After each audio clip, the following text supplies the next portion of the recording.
বাবা সাহেব আম্বেদকরের নেতৃত্বে এবং তার হাতে যে সংবিধান তৈরি হয়, সেই সংবিধান প্রত্যেকটা ভারতীয়কে তার মৌলিক অধিকার দিয়েছে। আজকে ভারতীয় জনতা পার্টির সরকার সেই মৌলিক অধিকার কেড়ে নিতে চাইছে। আগে আমরা কি দেখতাম যে ভারতবর্ষ জুড়ে সাধারণ মানুষ নিজের ভোটাধিকার প্রয়োগ করে পছন্দের সরকার নির্বাচিত করত বা বাঁচত।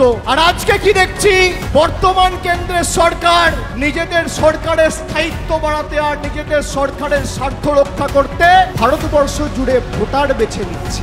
আগে মানুষ সরকার বাঁচত, আর আজ সরকার মানুষ অর্থাৎ ভোটার বাঁচছে। এর বিরুদ্ধে বাংলা লড়বে কি লড়বে না, সবাই হাত তুলে বলুন। আমি খালি আপনাদের বলবো যে আমরা ঐক্যবদ্ধভাবে লড়াই করব। বিগত দিনেও করেছি, আগামী দিনেও করব। যারা মমতা বন্দ্যোপাধ্যায়কে বাংলা থেকে সরানোর কথা বলে, তাদেরকে বলবো তৃণমূল কংগ্রেসের নেত্রীর সাথে পরে লড়বে। আগে ছাত্র যুবর সাথে মোকাবেলা করো, তারা 10-0 গোলে তোমাদের প্রতিহত করবে।